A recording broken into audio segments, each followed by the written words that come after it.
bright light. Well, I'm not being rude. My notes are on my phone, so if I look at it, I'm not texting. First and foremost, Andy Dunn. Well done. That is, I think, well done. The thing that occurred to me halfway through that was, I guess that in the same way that Harold had this unique knack of creating joy and capturing optimism, your film does the exact same thing. It really is. It's a treat to watch. And I kind of want to begin with the journey of making it. So while it looks like it came together quite easily, how do you go about finding that archival footage? How do you pull together all those interviewees? Where do you start building a narrative? Well, it's a good question. It's normally there's more of a specific process for that when you'd probably make something like this in about 3 or 4 months if it was for television. And you crack on and you talk to these people. This was much more sort of, let's go and meet the key people first and then find out who they think we should talk to and who they think we should talk to. And it was all about just trying to cast the real people who knew Harold. I didn't want to bring in any just sort of rented in voices from, sort of pundits or people who didn't feel like they were the film. So I was keen for a lot of them to be people who had spent time with Harold, who knew him, whether they were students, family, friends. And then when it did come to the voices who could add a bit of context for the art and photography side, we found the people who really knew his work. So that was A.D. Coleman, who championed him for many years, and Howard, who's, I'm very pleased to say, is here today because he's here for Photo London. And they really know him and they know the story already. So we certainly weren't going to go out and get people and tell to do a turn, as we'd say, so everyone there was very authentic. They knew Harold, and it was very sort of familial, the whole process. It started with me sitting with Harold and Judith at that dining room table and just spending a couple of days finding out what the story was going to be. And I really didn't know half the stuff about who he was or where he'd been at that point. I just knew the kind of classic Coney Island and street photos.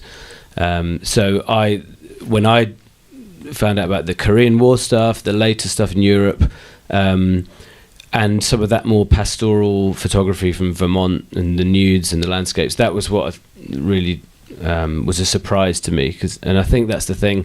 We're still surprised now how when we meet people who in the photography world who don't know Harold's work, and it's just a constant process. So it was like that with the film.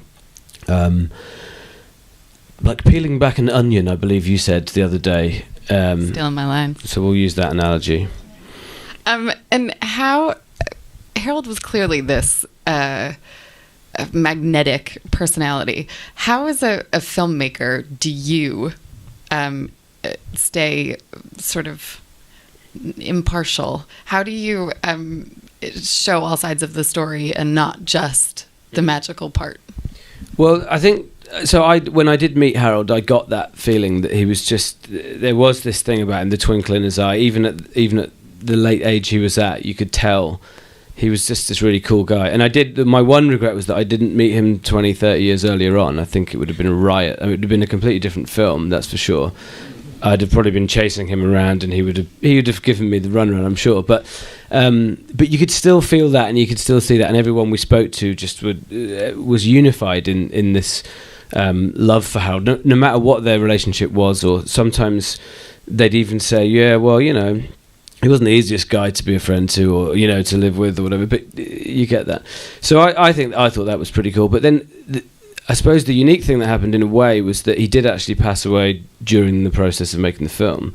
So after that, it slightly shifted the focus in, well, we really do have to round out everything about him, because I couldn't go back and interview him again, which I probably would have done.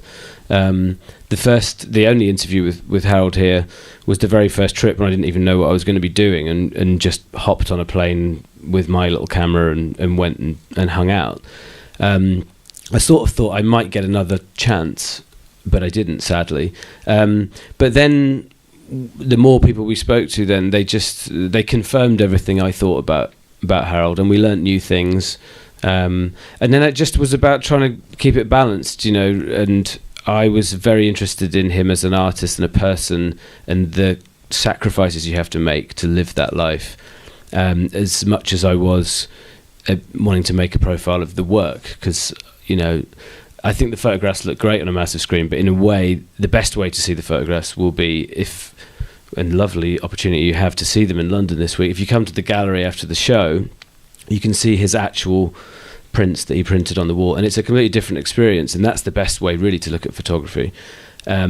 So I always knew that it would just become a slideshow if it wasn't really about a man and him as a family man, as a thinker, as a philosopher. All that had to be about that.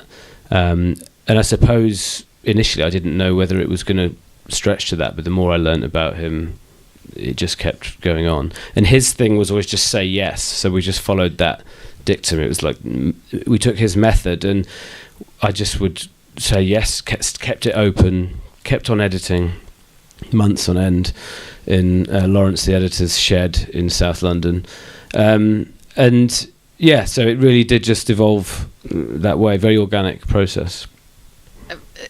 Since not everyone here will know the story of how you came to know the work, it'd be nice if you talked a little bit about how organically that happened. Yeah, well, in the film you see Jason Landry, the Boston gallery owner. He and his colleague first really discovered Harold's work, as in we know now that he was very well known in the 50s and 60s, but in this latter period, they were the kind of Vivian Maier guys, if you will, who found the case and went, oh my God, there's all this stuff in here. So they were the impetus. So that's when I cottoned on, when they were making the book, and they did a Kickstarter campaign to get that book made, which they succeeded, and it's a beautiful book of Harold's work. So, but I chucked in the money for that. I've never done Kickstarter anything before or since then. And it took about a year and a half, as these things do, and you think, am I ever going to get that thing? Or I'd even forgotten about it, and it arrived. And I remember, actually, when I just got the book, I remember my dad came around, my mum came into my house, we were sitting out in the garden, I said, just check out this book, it arrived, and something initially hit me about the photos that really appealed to me. And at the time I was working at the Culture Show at the BBC, and you were always on sort of on the nose for a story. Could this be a story? And I thought, well, so I was thinking of it in those terms. As it happened, that didn't come off, and that was at a point where I just thought, let's just do this anyway. And so it became my little weekend sort of project for 5 years. So. For 5 years, in which several other documentaries on photographers came out. There was Mapplethorpe, Vivian Maier, Winogrand. Did any of that make you nervous about this release? Or did you think, oh, I'm so on the pulse, it's like trendy to do this? Well,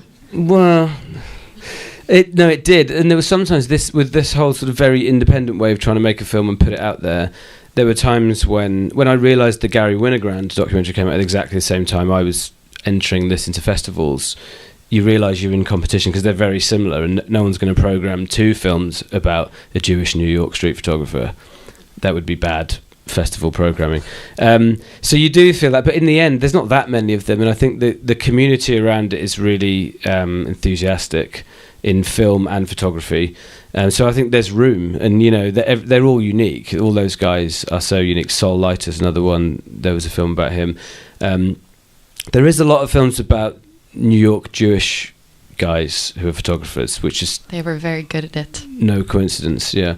But no, that was fine. But it's nice that there is this little sort of set of films in the last few years about photographers. But they're not really about photographers. They're all about America, and they're all about, society, as all good films and photography are. Dare I ask, do you have a favorite photograph? That's a terrible question. No, not a favourite one. Or maybe a favourite one that Harold showed you and gave you a bit of background context? There's 2 then. So the one I love is called Waiting to Jump, which is the young black boy standing on the Coney Island boardwalk with his arms looking to the side. That's probably my favourite. The one that he was looking at in the film when he was talking to a printer right at the end about how they should get the print right, was the fiddler with the children. And just because I was there when he was having that discussion, that one means something to me. But there's so much of it, and each day could be different. When I walked into your gallery yesterday, or the day before, a photographs jumped out at me that I'd always just kind of, yeah, that's nice, but, you know, there's so much of it. And this one just smacked me between the eyes, and I thought I should have put that in the film, and it's not in the film. And there's so many that aren't, but you could go mad switching them about. I felt the exact same way watching the film, and I was like, that's not in the show. Yeah. So I'm with you on that completely. What, for you, what's the end goal? You're here, it's shown, big screen, London. Are you done? Are you happy? Have you fulfilled what you wanted? No. Never. Well, the great thing about the film is I think it should hopefully be quite timeless. You know, there's no... if someone in 30 years' time was studying photography and was looking into this period, it would still be relevant to them. So that's great. But we'll carry on doing... I love the fact that we can come and do theatrical screenings in places like this. So we'll carry on and do that wherever people will have us. And then hopefully television as well will follow soon. So it'll be on the little screen as well. But we've got a slightly shortened version for that. So that must have been tough. Yeah. I think that we might open up the floor to questions for Andy if anyone has any. But like Andy said, we've kept the exhibition open late tonight. So we'll be open until 10. There'll be some wine if anyone wants red to come and white down. wine, I believe. Otherwise, we are open 12 o'clock to 7 o'clock until Sunday. You really should come down now with us to see it. But 180th Strand, right next to Somerset House. Yeah, it's a great big black building. But I've learnt a lot about photography. I loved photography anyway, but I've learnt a lot about photography through making the film, and then seeing the prints on the wall is just quite amazing. So you should come down and check them out. Do we have a mic for questions? If there are any questions, does anyone have any questions? I can't see anything, so I don't know. Oh, I see a hand. That way. Lady with hand. Unless you... Hello. Oh. Hello. Great film. Lovely to see your work and see how it all has come together. When you were looking through his work and obviously how he looks through a lens, did it kind of change how you look through a lens in any way, or is there any impact on how you look at your work? Maybe. I mean, I wouldn't have been conscious of it. I think luckily, I genuinely think we probably did share a way of looking anyway. I think we were quite similar in how so a lot of the sequences just out in the street that I shot for this film, if you turn them black and white, they could be, that's the great thing about New York as well, they could be from the 50s, and you sort of feel like that's when I was filming those, which was all just grabbed moments in a night, or sometimes when I was there working on another job and I'd just sneak out and film some stuff. But I sort of feel like I was slightly embodying what he would have looked at, but I tend to film that way anyway, just kind of keep looking, keep moving. I don't tend to turn the camera off very much, which editors hate because they can't find the beginning and end of the shot. But sometimes if you hang on to it long enough, something really interesting happens and you can just... So I think, maybe it did rub off a little bit on me, but I think we were quite similar in our eye anyway. That makes me sound like, except he's a master photographer and I'm not. Notice I'm not. I never show anyone any photographs I take. Just. Should we take another question before you? Yeah, quick. Yeah, there was someone over there. I think. Yeah, well done. Thank you for.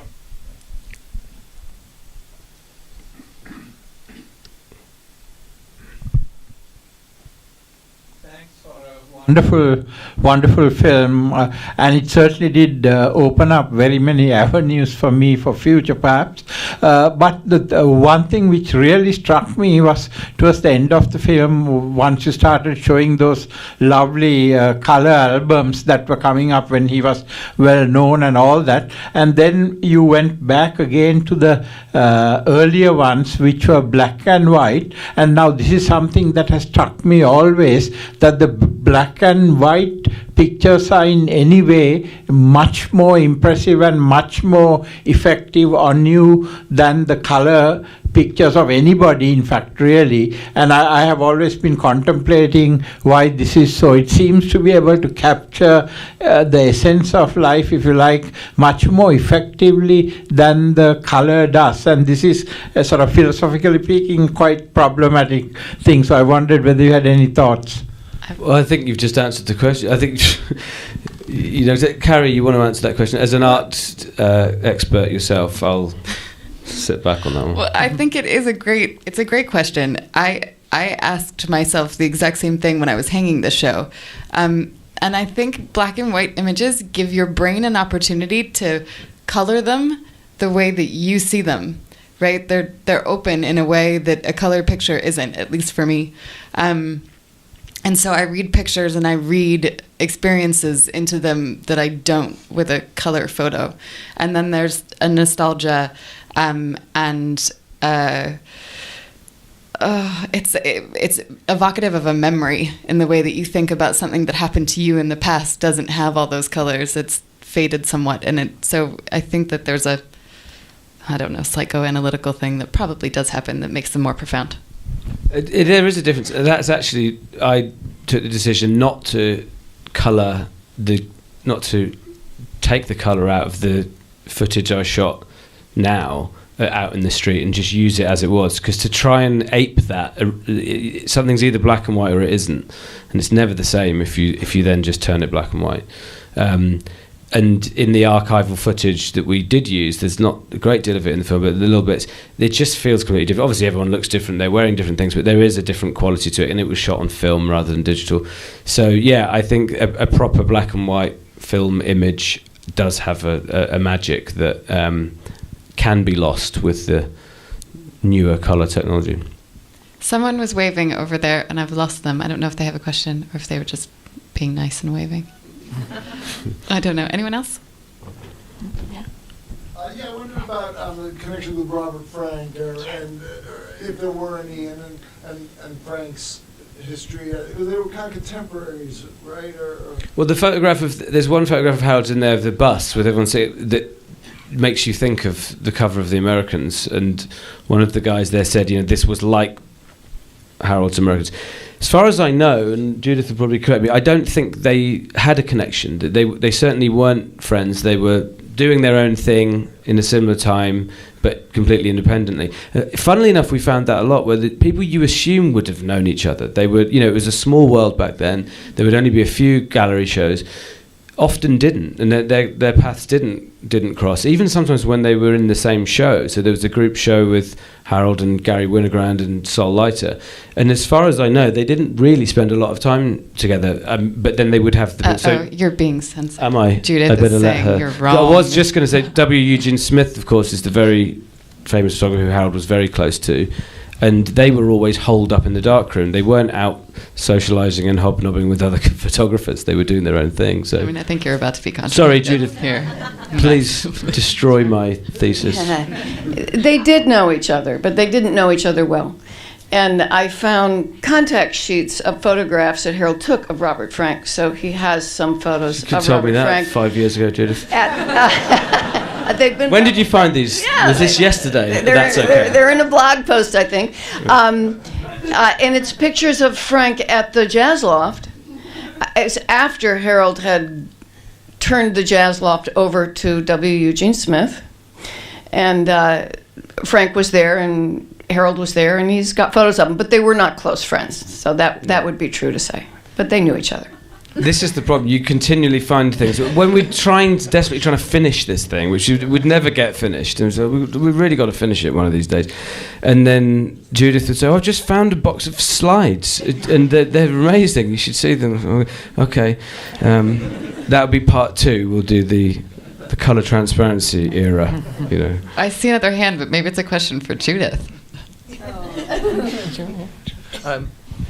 Yeah, it might be actually, because I was wondering, Andy, when you brought Harold back to Coney Island, set up obviously, and he was taking pictures, what were they like, and did you use them? Have you seen them? Or were you sort of tempted to put them in? Oh, absolutely. I was desperate to find that film, and sadly, the film perished, shall we say, one way or the other. It was playing up on the day. Harold hadn't shot with that camera for a while, and it was jamming. He was actually quite frustrated about it, but in the end, he just thought he was enjoying himself too much being there, as you can see. But we did take when I shot the darkroom footage. That was with a printer in Newburyport, where Harold was living, who he knew well. In the darkroom, the last darkroom that Harold had ever printed in, we went back there to print those images, and that guy got the film out of that Olympus camera and processed it. Did he end up processing it? Anyway, nothing came of it. I can tell you that for nothing. I always wanted to see the photograph of the group of kids who say, "Hey, who are you?" And he said, "I'm a photographer." But no, they don't exist unless someone finds them in years to come, and that'll be another story. So thanks, Mike. Yeah, no, that's sadly not a good end to that story. Anyone have a positive note to end on? No. Well, thank you all for coming, and please come and see the exhibition. And yeah. Let's go. I think the best thing is to either get a cab all the way there or get the tube to Holborn and walk down. It's a bit too much of a walk in one go. Took me 15 minutes. Okay, 15 minutes if you're from New York. Thank you very much, everybody.